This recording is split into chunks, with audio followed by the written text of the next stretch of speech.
Glorificado y exaltado sea el nombre de Dios en esta bella mañana. ¿Se puede ser un cristiano carnal? ¿Se puede ser espiritual y carnal al mismo tiempo? ¿Cómo puede un cristiano vivirle la carne? Es aquel que no tiene a Cristo en su corazón.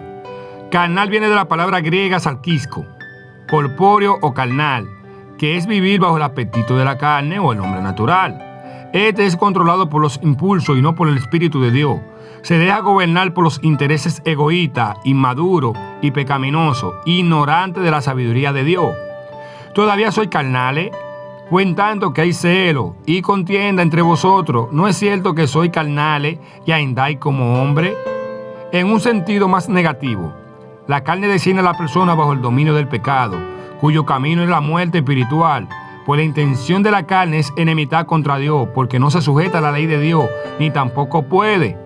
Lo mismo viene a decirle el apóstol Pedro: os exhorto que os atengáis de las pasiones carnales que combaten contra el alma.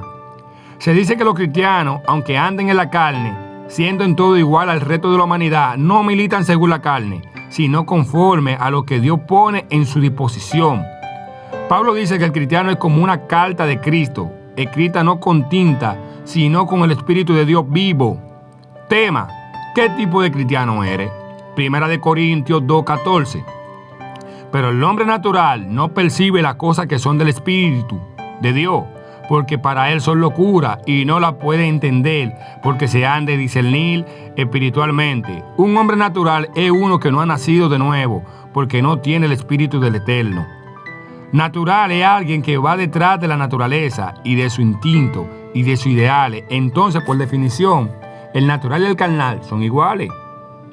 También se le puede llamar mundano o sensual y que no tiene el Espíritu de Dios. Judas dice: estos son los que causan divisiones, los sensuales que no tienen el Espíritu Santo.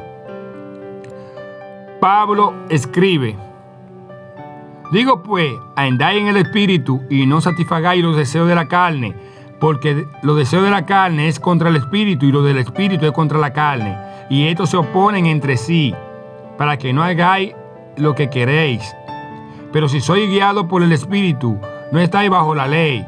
Y manifiestas son las obras de la carne, que son adulterio, fornicación, inmundicia, lascivia, idolatría, hechicería, enemistades, pleitos, celo, ira, contienda, disensiones, herejía, envidia, homicidio, borrachera, orgía y cosas semejantes a esta, acerca de las cuales os amonesto, como ya os he dicho antes, que los que practican tales cosas no heredarán el reino de Dios. Y sigue diciendo: mas el fruto es un fruto, un solo fruto, mas el fruto del Espíritu es amor, gozo, paz, paciencia, benignidad, bondad, fe, mansedumbre, templanza, y contra tales cosas no hay ley.